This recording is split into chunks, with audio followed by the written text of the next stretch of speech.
Hey there, TV Dude listeners. It's Les. This week, we sit down and chat with Lee Doud. Lee can currently be seen playing Jeff in the web series I'm Fine on the Dekkoo network. He also recently wrote a piece for The Advocate titled The Gay Community's Fear and Loathing of Asian Men Must End. We talk about the article, his love for James Bond, the short films he's produced, and a lot more. I hope you enjoy.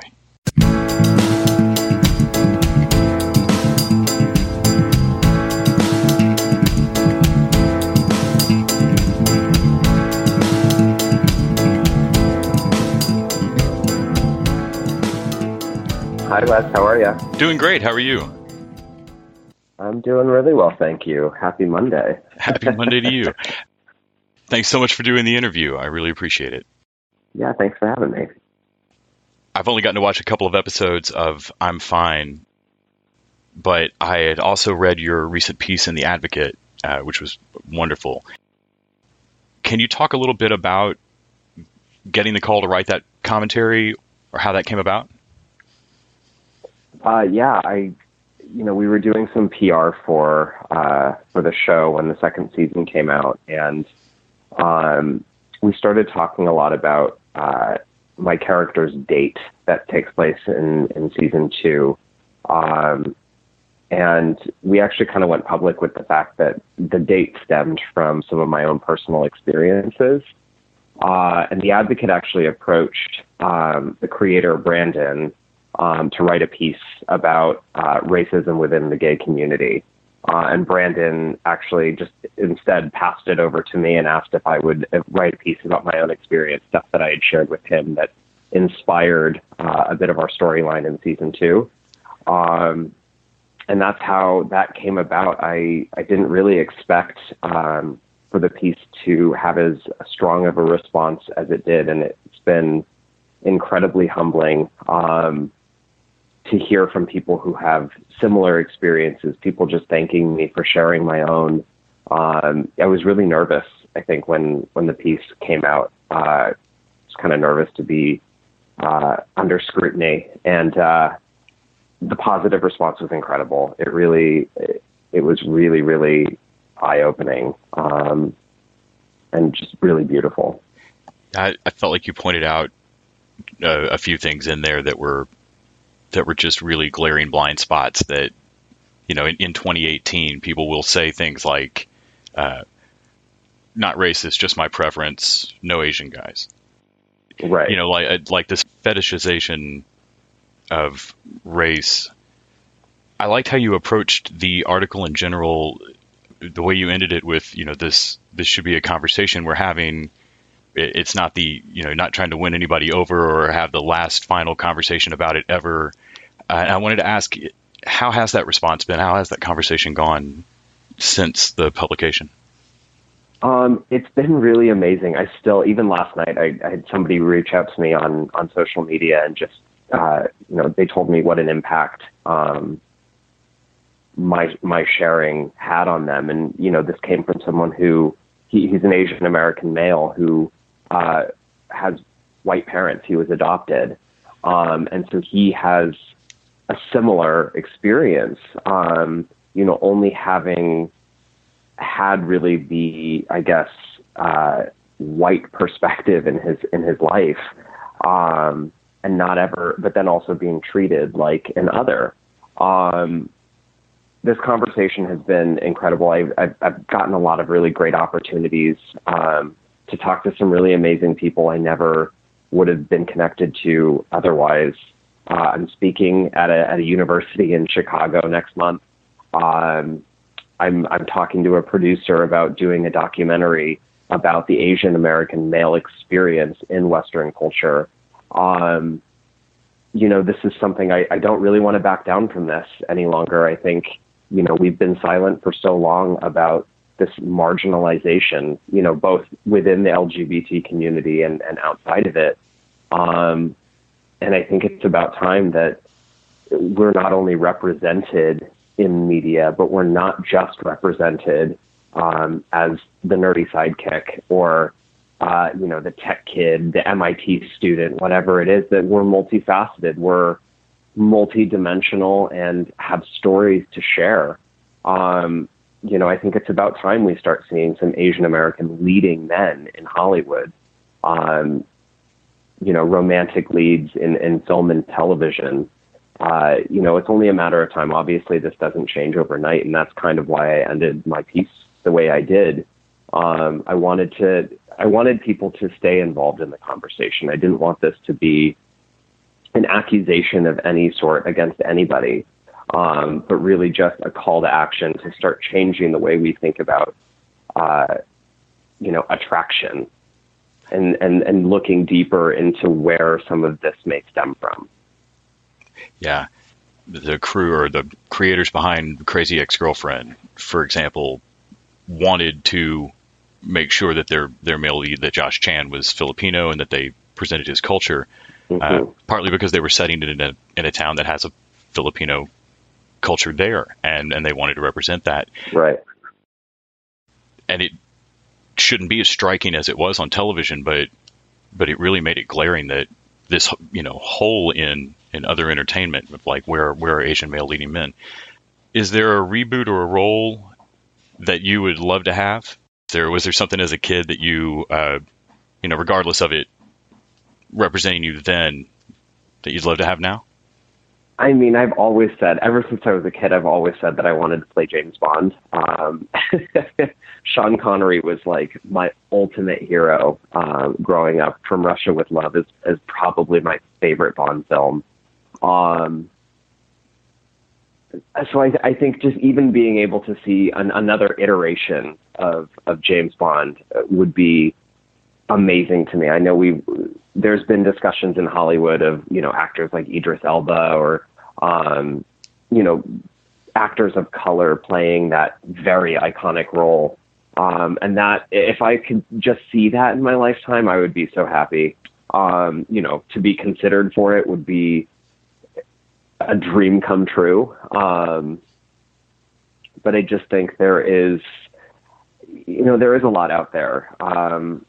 Stories that have been told that are being rebooted with some new life. And I think coming at some of these stories from, the perspective of someone of color would be really cool and really amazing to see. I mean, Black Panther has done wonders for the industry at the moment. I mean, watching it, skyrocket at the box office has been, it's been really inspiring and has given me a lot of hope for entertainers of color to know that our stories are viable options for these studios. Like this isn't a situation any longer where the studios can say, oh, well, these aren't money makers, because we've proven them wrong. That's something that I'm really hoping happens, especially with all the new additional avenues of distribution for, like web series and whatnot, that there doesn't have to be this amount of pressure on Wonder Woman or Black Panther or or 30 Rock, for instance, when Tina Fey first did, to somehow like prove women are funny or prove that black-led movies could make money. Or absolutely. Because I think back to when I was a kid and there were 500 crappy white guy action movies that I had to pick from, and nobody made any single Van Damme movie like prove that or Chuck Norris wasn't carrying the burden of proving that white guys could do action or something. It just seems ridiculous sometimes on these movies, the amount of pressure that gets put there. Can I ask what, when you were a kid, first got you into acting? Was it running? Did you run around the house doing Sean Connery impersonations? And I did. I had a really, really bad British accent that I tried to pawn off as, passable. I did a lot of theater growing up. I spent all my summers doing theater programs in my community. I worked at a repertory theater while I was in high school. I would spend my evenings just working backstage at this regional theater company because all I wanted to do was just be around that energy. I wanted to be around other artists, and I think that's really what kind of propelled me to keep going. That kind of gave me, I guess, a bit of a head start. I fell in love with the theater. I fell in love with the craft, and studied theater in college, and then I just kind of stuck around LA after I graduated and really just pushed for a film and TV career. That's kind of been my journey and been my path. But I was totally inspired by the action movies I saw growing up. Even Jackie Chan and Jet Li, like I loved those films. And that was kind of the only time that I would see someone as close to myself as possible on the big screen. I'd seen in your bio that you had done summer at Oxford studying Shakespeare. I did, yeah. I spent a summer studying Shakespeare in Oxford. It was an incredible summer. I think I was probably 19 years old, and what 19-year-old doesn't want to traipse about Europe for a few weeks?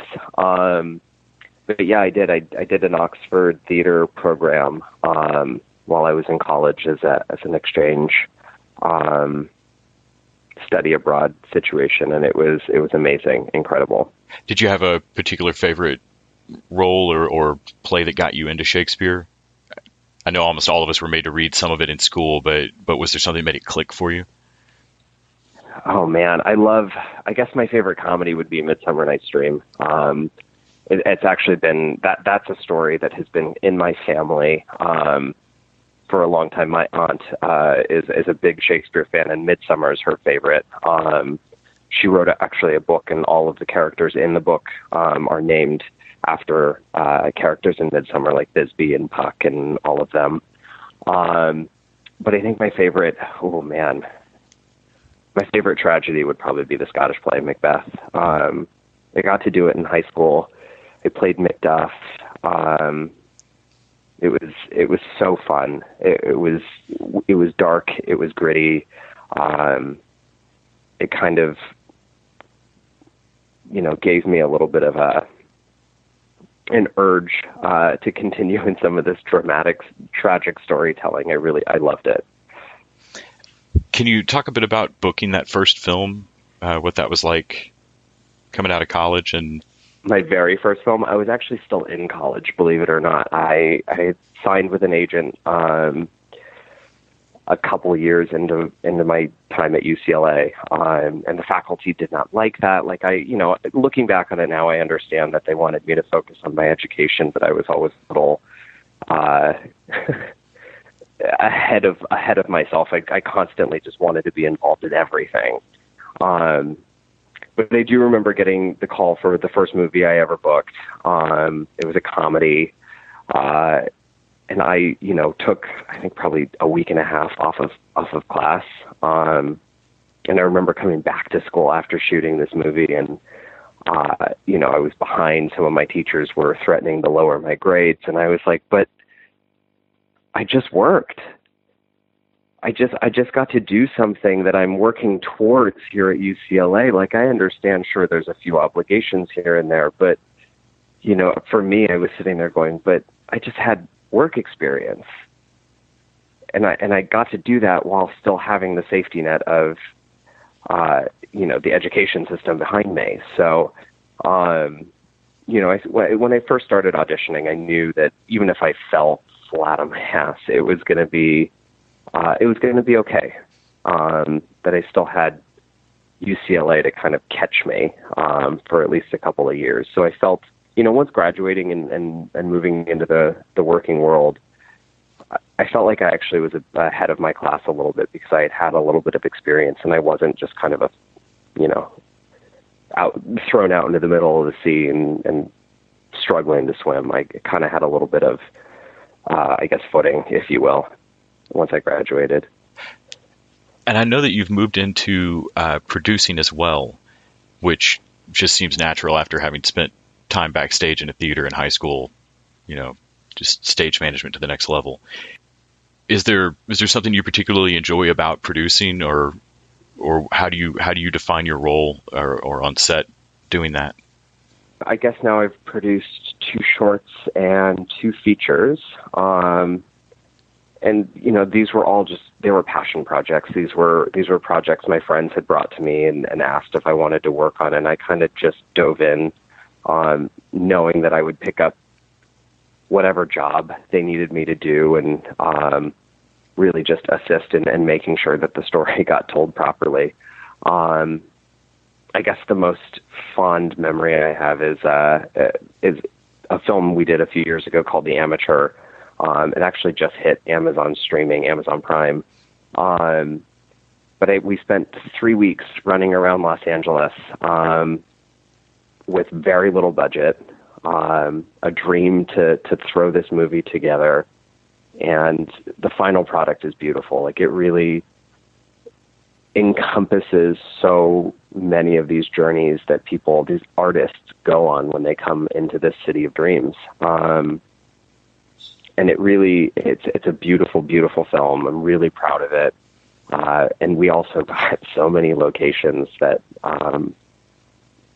even bigger budget films can't grab. And I don't even know how we did it. By the skin of our teeth, and I mean, we fought tooth and nail to get seen and to get people to give us locations for free. We bargained and did everything that we could to get this film made, and it was an incredible experience. Something I'm never going to forget it. What was your biggest score as far as locations, do you think?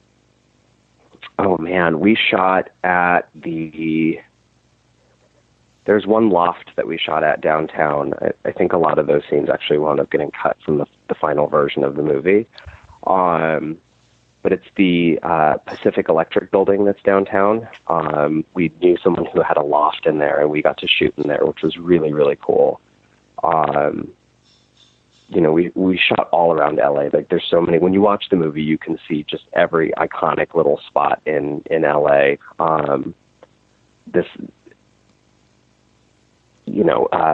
Elysian Park is featured in the film. There's this gorgeous scene that's shot up there, a picnic that just has these sweeping views of downtown. It's gorgeous. It really was breathtaking to be up there and sitting there watching this going, we're making a movie. Like, we're making something that people are going to want to watch, and that's crazy. It was really fun. Can you talk a bit about Ira, the short you have coming out? Yeah, Ira is, we're finishing up post-production right at the moment. There's a bunch of special effects that are being put in at the moment. The film is based on a true story. The writer-director, it's about his twin sister who very tragically completed suicide, leaving behind a couple of kids. And he wanted to tell her story in this slightly fantastical way, in the days and moments leading up to her passing, because he wanted to share with other people, who are survivors of suicide, kind of coping with the same grief. And he wanted to, start a conversation there as well about, grief counseling for survivors of suicide, for family members, for loved ones, who don't really know how to process some of those feelings. So in processing his own feelings and writing this script for Ira, he was hoping to kind of touch other people as well. And that was really beautiful. And that stood out for me when I signed on to do the project with him. We're wrapping up post right at the moment, adding a few of these special effects in. And we haven't fully announced who the star of our film is, who Ira is. But I can tell you it's a pretty cool name. It's a well-known actress, and she does a really, really beautiful job. That's great. Are you thinking you'll take it to film festivals similar to like South by, like y'all did K-Town Cowboys? Yeah, it'll hopefully be doing the festival circuit once it's done and we can start submitting it. I would love for it to go to South by Southwest. I think it would be a hit there. I was actually just there a couple weeks ago. Just got back. But yeah, so K-Town Cowboys premiered at South by a few years ago. I guess that was 2015. But yeah, I love the festival circuit. I've been doing a little bit of it this year. I did Sundance and South by, so I'm really hoping that when Ira gets finished, we're able to kind of push it out there and get some eyes on it. I know your character got to have a wonderful, more personal arc on I'm Fine this season. Do you have hopes of where it'll go past here? Yeah, we're discussing season 3 at the moment. Nothing is official yet, but we are in talks for season 3. And Brandon, the creator, has started talking to me about where he wants my story to go on the show, and I'm really excited. I really want to keep telling the story. I think season 2 was a really great experience for me, and I got to kind of start molding the story a little bit with Brandon, which was really fun for me to kind of get a little bit of a storytelling credit in there as well. I didn't write the script, but yeah, I want to keep talking about some of my own personal experiences in the show because it is close to home for me. This isn't a huge departure from my day-to-day life, and I think that this is a really great platform to start telling some of these stories. How's the experience been working on set on I'm Fine versus some of the bigger production, like Californication type sets? Do you, other than the budget constraint, do you feel difference in attitude or a spirit on set? I will say the big budget sets that I've gotten to work on, that I've been lucky enough to work on, have also just felt very tight-knit and close. Californication is my absolute favorite memory of my career. It was my very first TV role, and I remember going to set that morning, like, shaking. I don't think I slept the night before. I was so petrified. I was so nervous to come onto a big budget set with everybody kind of hustling and bustling around you, and I was like, what if I get lost? What if I'm terrible? What if this doesn't work out? And everybody was so warm and welcoming and sweet. Evan Handler, who I got to work with on Californication, was so much fun to act opposite of. He, at the end of our day on the set, he was like, "You're hilarious," and I thought I was going to start crying on the spot. Yeah, I would have lost it right there. I don't even know. I remember telling the other cast members that it was my first major TV role, and everybody just immediately was giving me big hugs and congratulations. I actually, when I went back and worked on House of Lies for Showtime, they kind of, they used their crews, the same crews, on all their shows. And I got to reconnect with a bunch of the same crew guys that I worked with a couple years prior on Californication. They, the first AD called me, and the number came up on my phone as someone I recognized. And I was like, what? That's so bizarre. And he was like, "Oh, make sure you come by the office and say hi. It's so good to have you back." So, working for Showtime was a dream. It was so wonderful. They were so sweet. And, I feel like I've been really blessed in the sense that most of the sets that I've been able to work on, whether it's, big budgets on television or indie film budgets like K-Town Cowboys, and then, even smaller budgets on I'm Fine. I've just been so lucky to know that I get to work with really creative, talented, and lovely people. So that's been really great. Thank you so much for taking out time to talk to me today. I really had an enjoyable time chatting with you. Yeah, likewise. Thank you so much. Have a great rest of your afternoon, man. Nobody's ever wished me happy Monday. I actually like mornings and like Mondays, and nobody ever says that. Well, it's the start of the week. I think, you got to kick it off right. Well, man, I had a really great time chatting with you. Have a great rest of your day. You too. Thank you so much. Thanks. Bye. Bye.